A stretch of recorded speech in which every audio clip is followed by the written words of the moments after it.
apresentação de artigos científicos, que serão apresentados pelas nossas funcionárias Suelen e a Luana Cunha. Primeiro a Suelen vai apresentar o artigo, depois a gente vai abrir para discussões. Boa apresentação. Obrigada. Olá, boa tarde a todos. Eu vou apresentar um artigo cujo nome é Movimentos passivos não parecem prevenir ou reduzir a rigidez articular em pacientes de UTI de média a longa permanência, um ensaio randomizado controlado entre pacientes. Então, a sobrevivência nas unidades de terapia intensiva, elas aumentaram ao longo do tempo. E junto com esses aumentos, ela foi acompanhada de diversas sequelas que podem causar no paciente, que são deficiências físicas, cognitivas e psicológicas. As sequelas físicas mais comuns que incluem nesses pacientes são mobilidade reduzida, fraqueza muscular, contratura de tecidos moles e amplitude de movimento articular reduzida, que é a ADM. Os estudos eles mostram que essas sequelas são encontradas em quase 50% dos pacientes de UTI, com sepse, falência de múltiplos órgãos e pacientes que estão precisando de ventilação mecânica invasiva prolongada. A rigidez e a contratura articular, elas são as limitações da ADM passiva de uma articulação móvel, que causa a extensibilidade limitada de estruturas intraarticulares, que é osso, cartilagem e a cápsula, e extraarticulares, que são músculos, tendões e pele. Uma contratura, ela acaba sendo o resultado final mais comum que ocorre com esse indivíduo e vão impedir o movimento em toda a sua ADM. Então, esses pacientes de UTI, ele tem um risco aumentado de rigidez e contratura articular devido à sua doença crítica e à mobilidade reduzida. A mobilização passiva e o alongamento, elas acabam sendo as intervenções que a gente mais utiliza nesse ambiente. Então, um dos principais objetivos da mobilização é você conseguir manter ou aumentar a mobilidade articular desse paciente. Os movimentos passivos, eles vão agir prevenindo a formação de pontes cruzadas dentro do colágeno, melhorando a extensibilidade dos tecidos moles, que recobrem as articulações, e influenciando a excitabilidade dos neurônios motores inferiores, e assim reduzindo a resistência ao movimento passivo. Esse efeito que eu acabei de falar, ele dura brevemente. Ainda não está muito claro na literatura se esses efeitos são duradouros e é menos compreendido de forma. Então, eu trouxe aqui 3 artigos da literatura que eles colocaram nesse artigo, que são 3 revisões do Cochrane, que eles abordaram a eficácia da mobilização passiva e do alongamento. Nesse primeiro artigo, eles concluíram que a partir de 2 estudos, que não está claro se a mobilização passiva vai ser eficaz para prevenir o tratamento de contraturas. No estudo de Harvard, eles encontraram evidências de nível moderado de que o movimento passivo em pacientes após artroplastia total de joelho não tem efeito clinicamente de importância, não tem um efeito clinicamente importante a curto prazo na flexão ativa do joelho. Nesse outro estudo, eles compararam o efeito do alongamento e do alongamento mais o TENS no tornozelo de pacientes na UTI. A ADM de dorsiflexão e flexão plantar desses pacientes melhoraram ao longo do tempo, porém, a melhora foi melhor naquele grupo que recebeu o TENS e o alongamento. Mas, ainda assim, a diferença entre os grupos não eram de uma importância clínica questionável, porque era menor do que 5 graus. Pensando assim, nesse artigo, eles queriam ver realmente se a mobilização vai ter um efeito nessa rigidez do paciente. E eles dizem que falta muitos estudos na literatura que confirmem isso. Então, o objetivo do estudo foi investigar se os movimentos passivos previnem ou reduzem a rigidez articular em pacientes de UTI, sendo a hipótese da autora que os movimentos passivos vão reduzir a rigidez articular. Então, aqui é o projeto, cenário e participantes. Foi um estudo unicêntrico, randomizado, sendo o sujeito o controle dele mesmo. A alocação foi oculta e cega para o desfecho principal dos avaliadores. Foi realizado nas unidades de terapia intensiva na Austrália entre fevereiro de 2021 e janeiro de 2023. E a randomização ela foi para um lado do corpo, ou o lado direito ou o lado esquerdo, sendo o contralateral o controle desse estudo. Então, ali, os critérios de inclusão foram pacientes maiores de 18 anos, pacientes que estivessem intubados em ventilação mecânica com tempo maior de 48 horas, um tempo de internação maior ou igual a 5 dias, e pacientes que fossem incapazes de mover voluntariamente os membros através da sua ADM completa. Os critérios de exclusão foram consentimento recusado, lesão por queimadura, Covid-19, condição de lesão pré-existente que já afetasse a ADM daquele paciente, então, paciente que tivesse artrite ou alguma doença neurológica, pacientes que fossem incapazes de compreender o inglês, pacientes que tivessem fratura de membro e morte considerada inevitável. Então, aquele paciente que chegava na UTI muito crítico, que não tinha um prognóstico muito bom no momento, eles não eram incluídos no estudo. Então, as intervenções de mobilização, elas foram realizadas nas articulações do tornozelo e do cotovelo, por um fisioterapeuta responsável pelo tratamento. O lado alocado como controle, ele não recebeu nenhuma mobilização. Mas é importante falar que eles recebiam todos os cuidados que tinham na UTI, posicionamento e tudo mais. A única coisa que não era feita nesse lado controle era a mobilização. Se o paciente recebesse alta da UTI antes da conclusão do estudo, a intervenção continuava na enfermaria.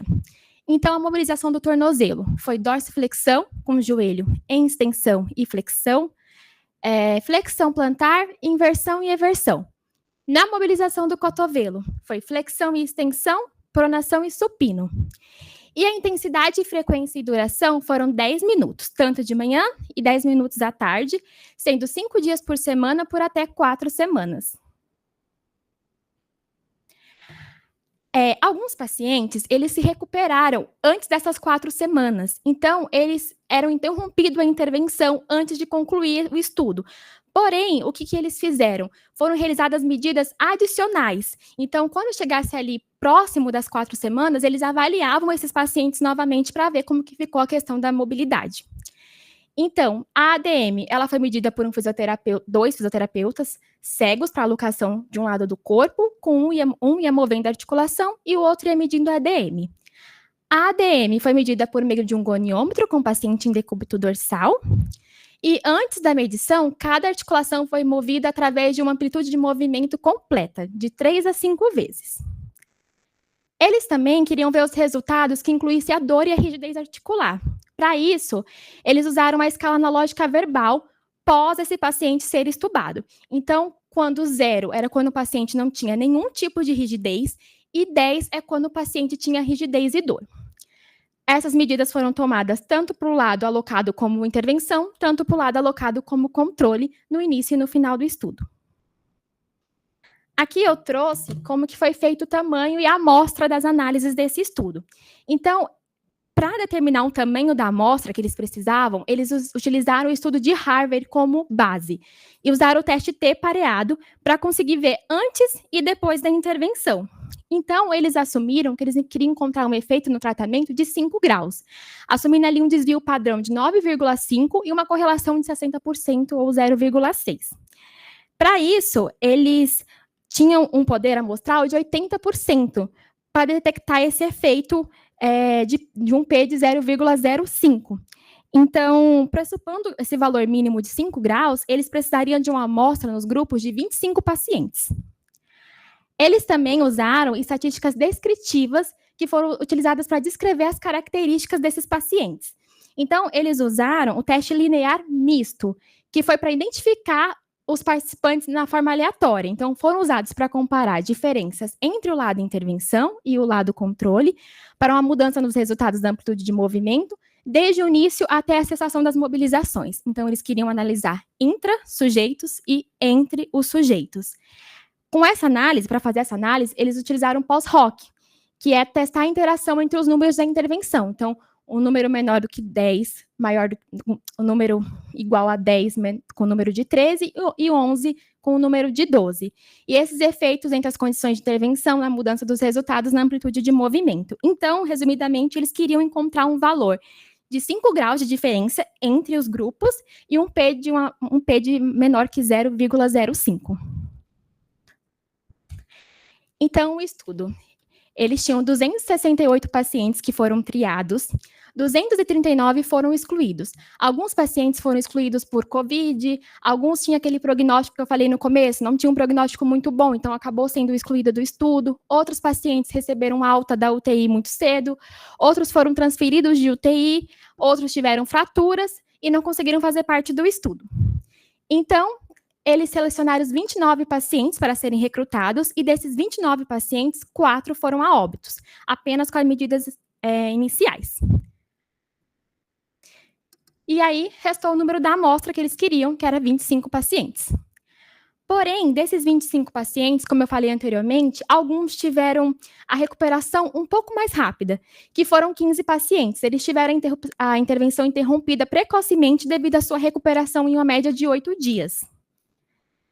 Desses 15 pacientes, eles conseguiram coletar aquela amostra que eu falei, adicional, em 13, que foi mais ou menos em 23 dias. Um deles acabou indo a óbito e o outro recebeu alta da enfermaria, por isso que eles não conseguiram ver a análise dos 15, acabou sendo 13. Aqui na tabela 1 é a descrição dos pacientes. Então, 18 pacientes eram do sexo masculino, 7 eram do sexo feminino, tinha uma idade média de 55 anos. As doenças que mais acometeram esses pacientes foram doenças neurológicas, pós-operatórios, que foram 6, parada cardiorrespiratória, que foram 3, trauma com ferida na cabeça, que foram 2, trauma sem ferida, 2, e sepse, foram 2 pacientes. Então, do lado intervenção, o lado dominante foi em 13 pacientes, que foi no lado direito, e no não dominante, 2 no lado direito e 10 do lado esquerdo. Os pacientes, eles entravam no estudo mais ou menos após 3 dias que estavam entubados. O número de intervenções foi em torno de 16 intervenções em 9 dias. A duração de ventilação média desses pacientes foram de 10 dias. E a duração no hospital foram de 31 dias. Aqui eu trouxe a tabela que eles colocam o resultado da amplitude de movimento desses 25 pacientes. Então, vamos lá. Na dorsiflexão com extensão de joelho, no lado controle, ela era 10,4. No lado intervenção, era 11,0. O lado controle pós os movimentos passivos foi de 8,5. O lado intervenção foi de 9,5. A diferença entre o lado controle foi de menos 1,8. A diferença no lado intervenção foi de menos 1,5. Já a diferença entre os grupos foi de 0,4, com um P de 0,882, não sendo significativo. Na dorsiflexão com o joelho fletido, era 10,6 o grupo controle no início, 12 no grupo intervenção. O grupo controle no final era 11, no grupo intervenção era 13. A diferença entre o grupo controle foi ali em 0,4 e no grupo intervenção foi em 1. Então, a diferença entre os grupos foi 0,6 com um P de 0,821. Na flexão plantar, o grupo controle era 41,4, o grupo intervenção era 43,3, após os movimentos, 45,5 o lado controle, 44,8 o lado intervenção. Então, o grupo controle até ganhou amplitude de movimento ali. A diferença foi de 4,2. No grupo intervenção, também ganhou, mas a diferença foi de 1,5.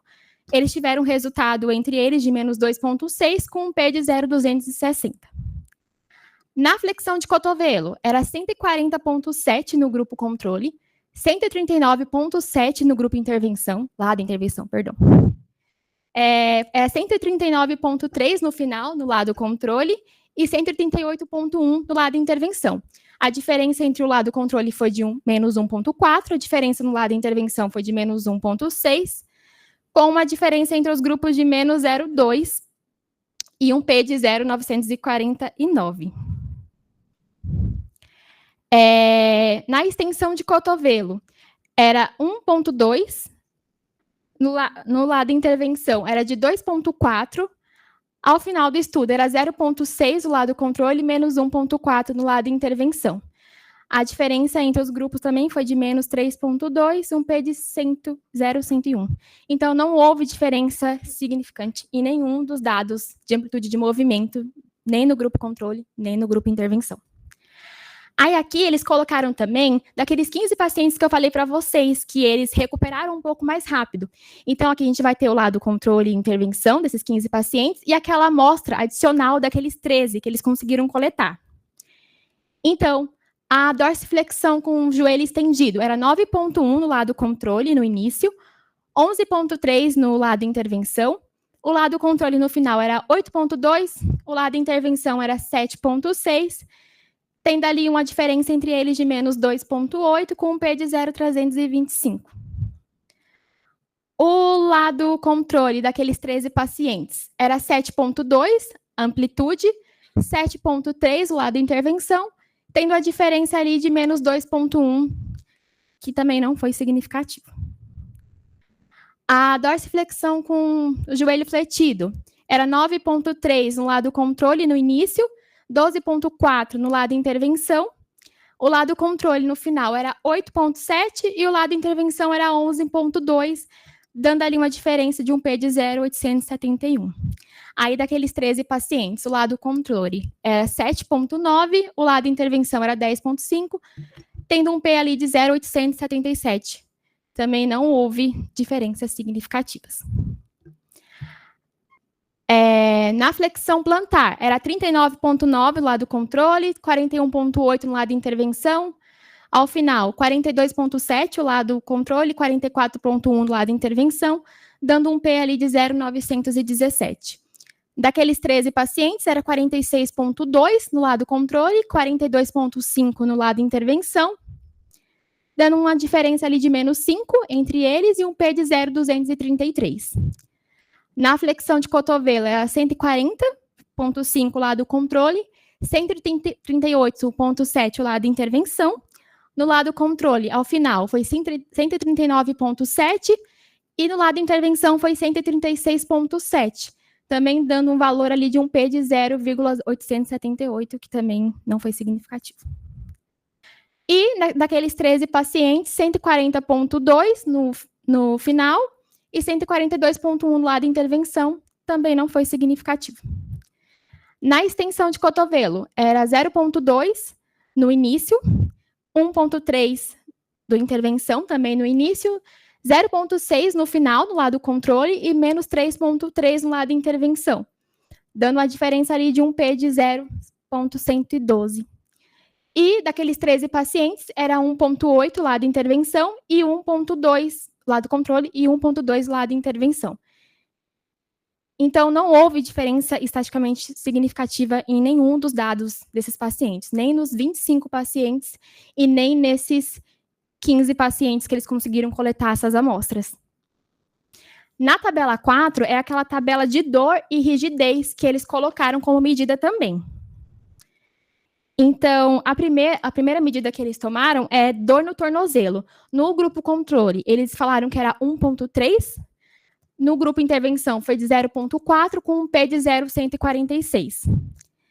Dor no cotovelo, 0,4 no grupo controle, 0,9 no grupo intervenção, com um P ali de 0,395. Rigidez no tornozelo, era 0,9 no grupo controle, no final, 1 no grupo intervenção. E rigidez no cotovelo foi 1,1 no grupo intervenção, grupo controle, e 0,8 no grupo intervenção, dando um P ali de 0,689.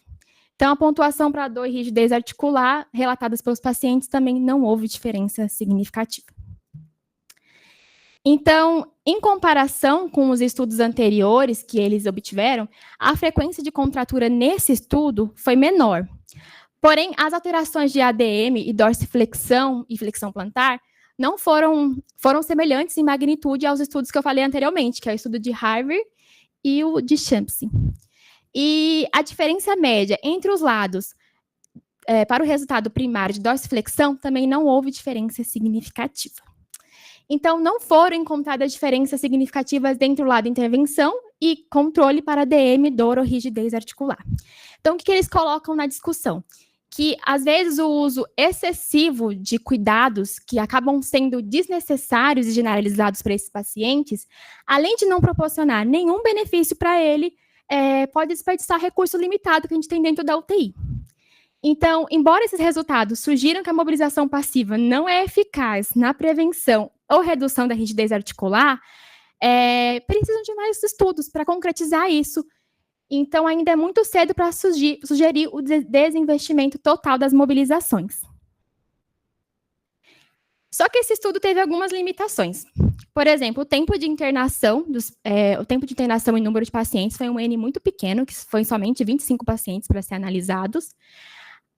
A dificuldade de identificar e recrutar esses pacientes de longa permanência, então eles relatam no estudo que era muito difícil para a própria equipe da UTI falar que paciente vai ficar muito tempo aqui ou que paciente não vai ter um prognóstico muito bom. Na realidade, o prognóstico não tão bom, ele era mais fácil de ser descartado, mas aquele paciente que iria ficar na UTI por muito tempo, é muito mais difícil de você conseguir concretizar, olha, é esse que vai ficar.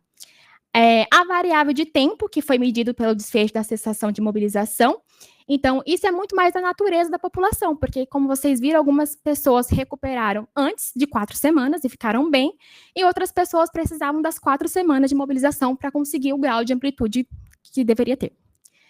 E outras intervenções também, como esses 13 pacientes que pararam com a mobilização, eles provavelmente foram para a enfermaria, e lá eles ficavam em pé, eles andavam, coisa que na UTI não é uma coisa que a gente consegue fazer sempre, né? Então, isso também pode ter influenciado nos resultados desse estudo.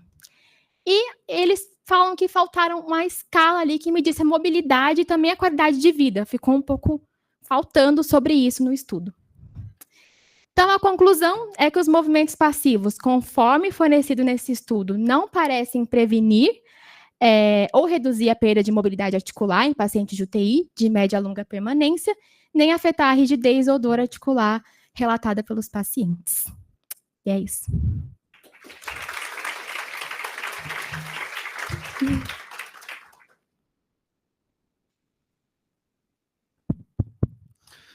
Obrigado, Su, pela excelente apresentação. Eu escolhi esse artigo por alguns motivos. Primeiro, que é da Kathleen Stiller, uma fisioterapeuta australiana, que é uma das pessoas que mais estudam mobilidade na UTI e movimento.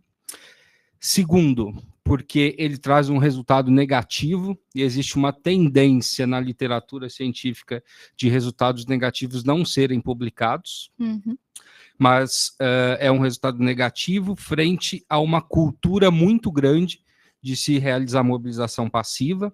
Então, é um terceiro estudo, né? Uhum. Você citou na introdução os 3 anteriores, no qual ela se baseou. Em relação ao N, apesar de ser um número pequeno, foi um N, uma amostra calculada. Uhum. A vantagem de você utilizar o paciente como controle dele mesmo é porque você consegue uma amostra pequena, mas com poder estatístico para encontrar o que você se propõe, então essa é uma vantagem.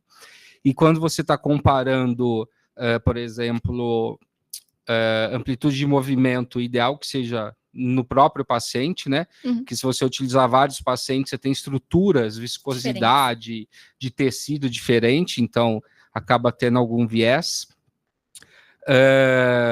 E um ponto, assim, que talvez seja o mais interessante, né? Apesar dela colocar como limitação essa amostra, quando você faz um ensaio clínico randomizado, você tem algumas formas de utilizar o grupo controle.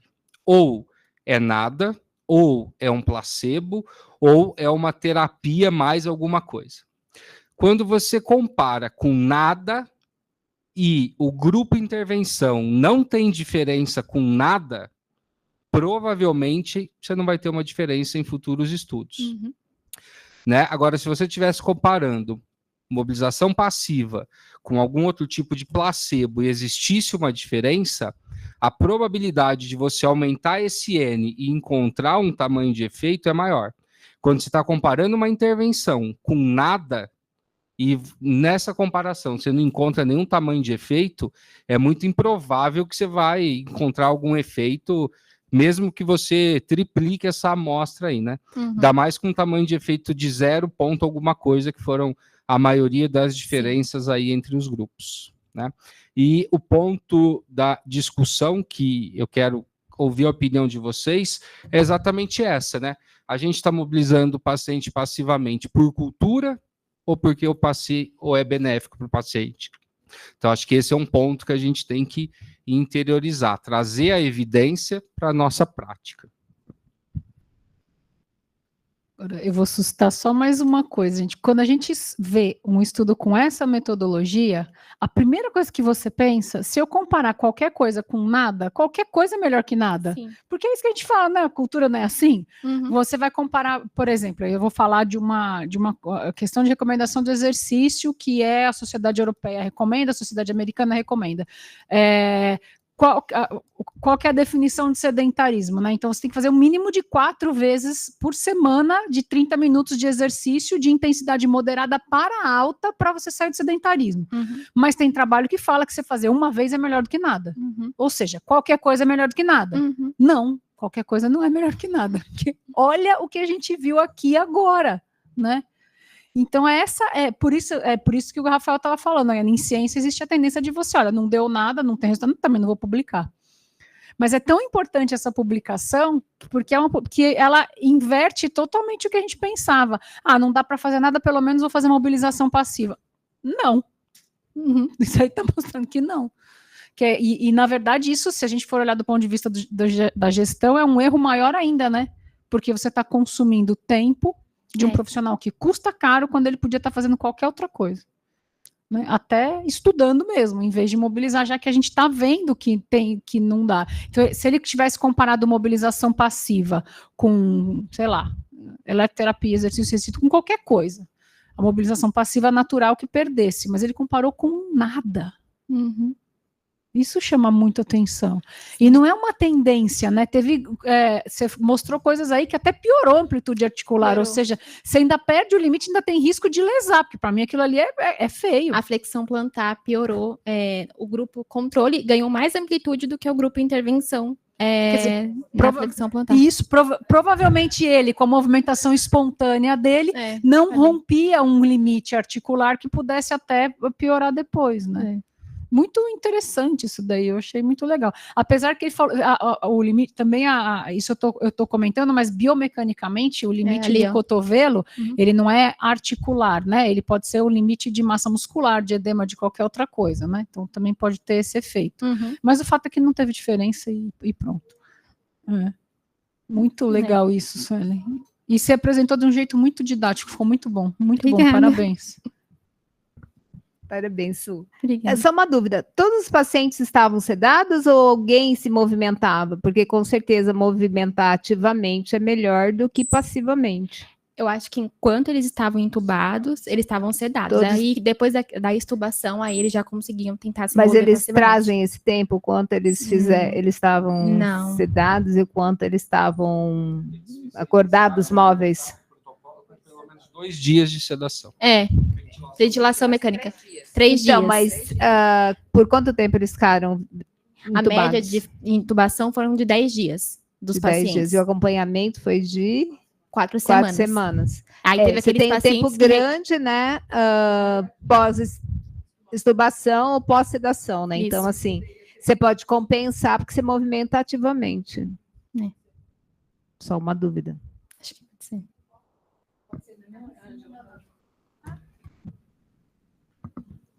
Parabéns, Suelen. Obrigada. Excelente apresentação. Eu tenho alguns comentários que, igual o Rafael falou, acho que é uma das melhores pesquisadoras em relação à mobilização, né? A Cat Stiller. Eu tenho alguns comentários para fazer, assim, a maioria dos pacientes eram neurológicos, né? Sim. Do N. E aí, eu não sei se isso também influenciaria. Se tivesse espasticidade e contratura, não era incluído no estudo. Mas assim, tipo, se for no início um AVC, ele pode ser flácido, né? Então, não dá para identificar isso no começo. Enfim, Vai ser dos 2 lados. Não, sim. Você está medindo amplitude articular, não sedado. Bom, enfim, não, é um ponto que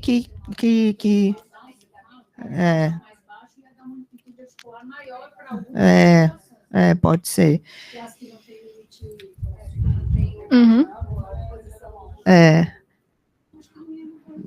Não, mas é que o N acabou sendo pequeno, mas está dentro do cálculo amostral, então não tem o que questionar sobre isso. Só assim para chamar a atenção mesmo.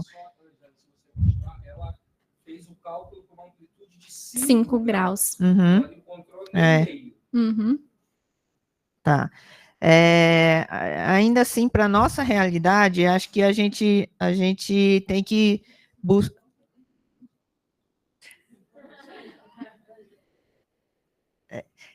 Ainda para a nossa realidade, a gente tem que realmente buscar escalas de funcionalidades, né? Que falem, olha, o paciente tinha um Bartel de tanto, então ele tinha uma amplitude antes, né? E na minha visão, no meu posicionamento, na minha experiência, né? O paciente que fica 3 dias sem movimentar, ele já começa a apresentar a flexão plantar, né?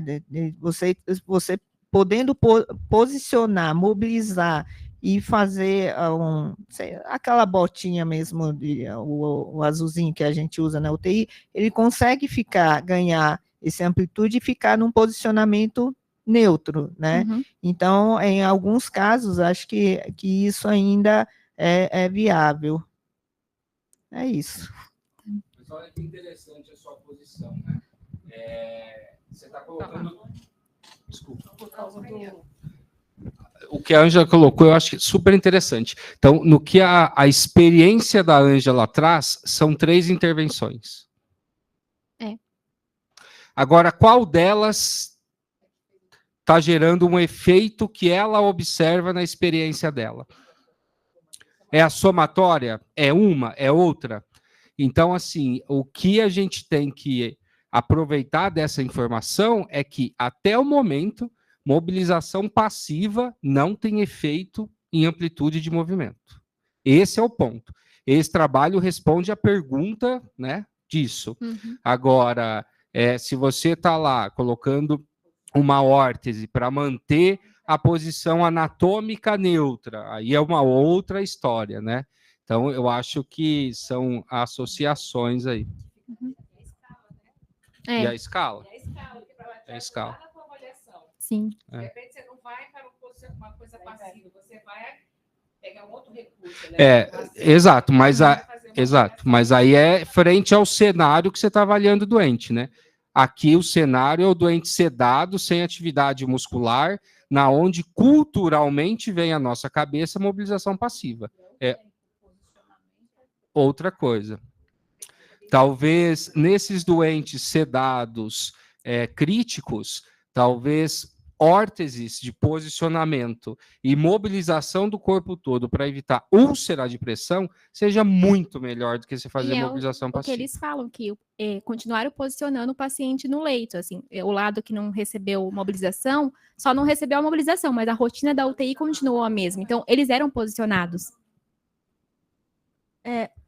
Outra coisa que me chamou a atenção quando eles mobilizaram 10 minutos uma articulação.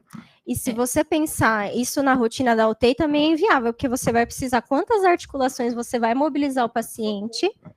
E se você pensar em multiplicar isso por 10 minutos, quer dizer, eu vou gastar uma manhã para atender um paciente. Sim. E ainda assim não deu resultado. Então, a gente mobiliza muito menos tempo cada articulação, então eu vou ter menos resultado ainda. 20 minutos para você mobilizar todas as principais articulações. Pensam, E ainda assim ele não mostra resultado.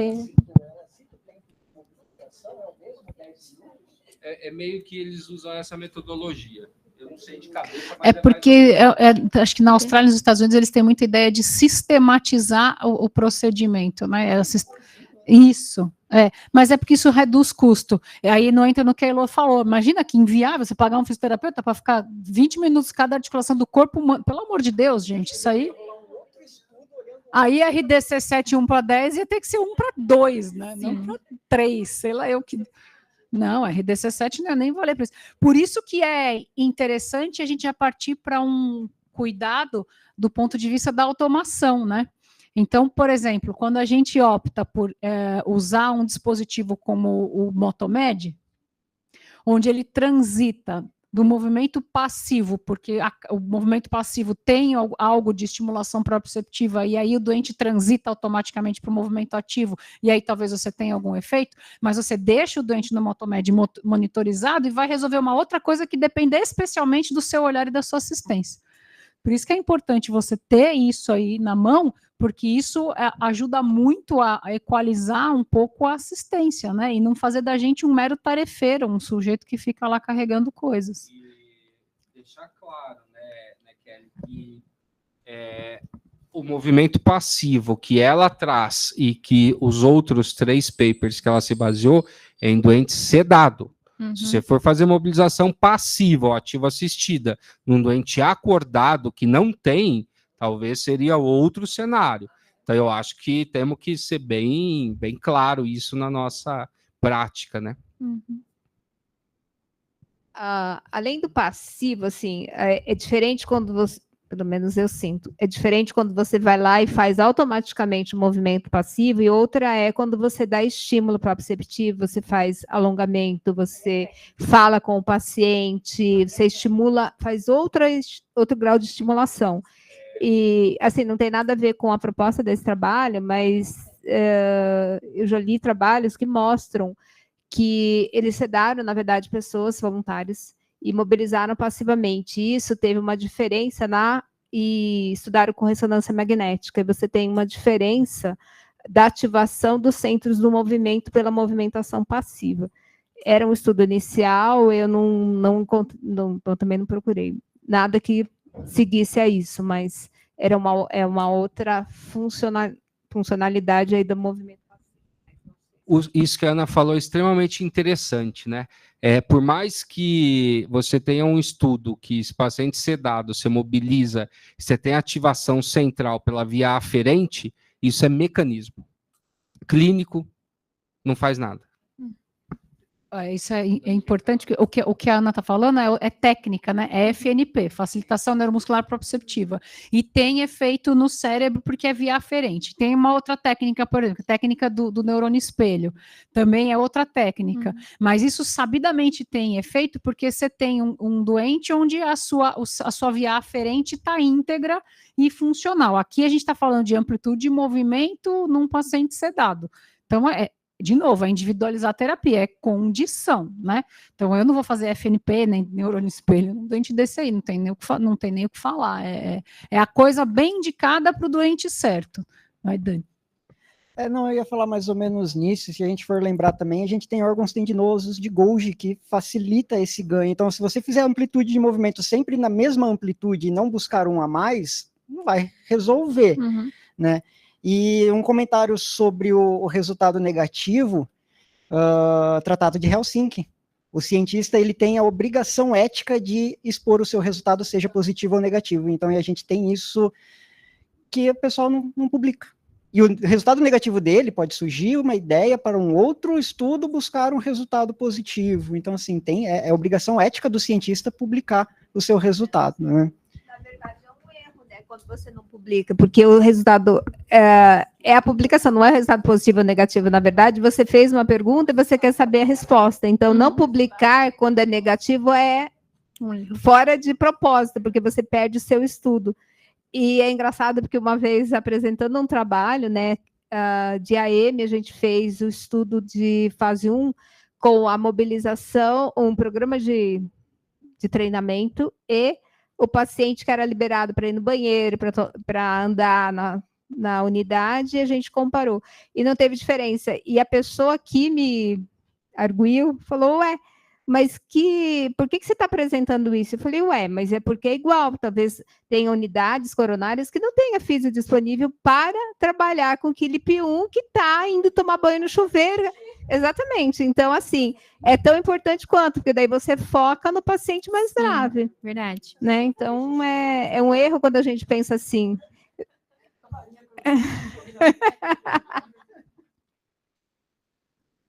Olha o nível da discussão que nós chegamos, né? Para os queridos alunos que talvez tiveram menos experiência com a ciência básica.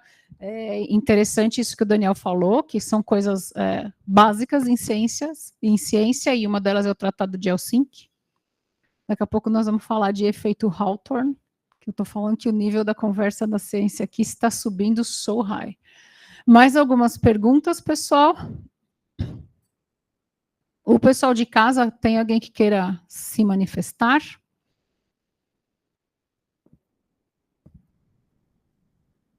Acho que tudo bem, né? Su, você quer fazer mais alguma consideração? Acho que vocês já falaram tudo que eu pensava em falar. Né, mas acho que eles queriam deixar isso claro, que a gente tem que talvez olhar, escolher o paciente que realmente vai se beneficiar dessa mobilização em algum momento. O paciente, quando está muito crítico, que foi o que eu entendi, talvez não seja a hora de você mexer naquele paciente. Eles queriam deixar isso também meio que claro. E também essa questão de investimento, porque é igual a Elô falou, não tem como a gente ficar lá horas e horas mobilizando um paciente, é inviável, né? Acaba sendo muito inviável, um alto custo, né? Eles falaram também no final, uma coisa que eu esqueci de dizer, é da eletroestimulação, que é uma coisa que pode ser usada, é um recurso que não é de fácil acesso para todos, mas é algo que tem efeito. Agora é a hora que a gente desliga o microfone do Daniel, mas a gente fala que tudo isso a gente discute no nosso curso de mobilização, que é um curso online que nós que tá à venda desde o dia 6 aí, a gente já fez já tem alguns inscritos. É um curso totalmente online que dura umas 7 horas e super interessante porque esses assuntos todos a gente discute, esse trabalho também é citado, então vai ser legal. Esse curso deve virar um treinamento para os funcionários novos, daqui um pouquinho mais para frente, né? A gente está aí com alguns problemas gerenciais, no caso, para gerenciar as horas de trabalho. Então, assim que a gente deixar todo mundo bem descansado, com as suas devidas folgas no lugar, a gente abre o curso como treinamento interno. E para os alunos, esse curso de mobilização é oferecido na programação normal. Então, vocês vão ter contato também com tudo isso que a gente discute no curso. Mas quem puder divulgar aí para as pessoas de fora, o curso está super interessante. Acho que o Rafa tem a última consideração. Rafa.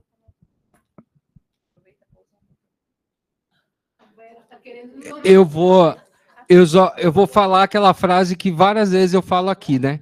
Quando você utiliza uma terapia para todo mundo, provavelmente essa terapia não serve para ninguém. Então, vamos prestar atenção nisso. E usa o Motomed. Gente, vamos usar o recurso. O Motomed está lá, senão caracteriza desperdício. Custa quase 300 mil aquele negócio.